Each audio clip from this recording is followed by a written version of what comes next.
நிறைய பேருக்கு பார்த்தீங்கன்னா, திருமணமாகி ஒரு 5 வருடம், 6 வருடம் கழிச்சு கூட குழந்தை இல்லாம இருக்கும்.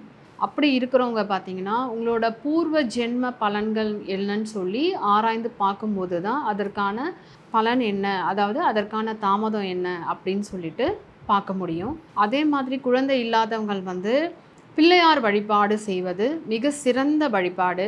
சங்கட சதுர்த்திக்கு வந்து பிள்ளையாரை போய் பார்த்து அவருக்கு வந்து அருகம்புல் சாத்தி அவரை வழிபடும்போது குழந்தை வரம் அவர் கண்டிப்பாக கொடுப்பாரு. ஏன்னா பிள்ளையாரே பார்த்தீங்கன்னா குழந்தை தான். அதனால மற்ற கடவுள்கிட்ட நம்ம போய் வேண்டி நிற்போம், இல்லைன்னு சொல்லலை, அவங்களும் கொடுப்பாங்க.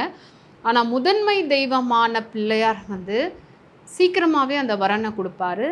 அதே மாதிரி பூர்வ ஜென்ம கோளாறுகளோ, பூர்வ ஜென்ம பிரச்சனைகள், பூர்வ ஜென்மத்தில் ஏதாவது மூதாதையர்கள் பிரச்சனைகள் உங்கள் குடும்பத்தில் இருக்குது, இல்லை குலதெய்வ வழிபாடு, குலதெய்வத்தில் வந்து எங்களுக்கு குலதெய்வமே யாருன்னே தெரியாது அப்படின்னு சொல்கிறவங்க கூட பிள்ளையார் வழிபாடு பண்ணிங்கன்னு சொன்னால் இந்த குழந்தை தாமதம் ஆகிறது, குழந்தை பாக்கியத்தை சீக்கிரமாகவே உங்களுக்கு வந்து கொடுத்துருவார்.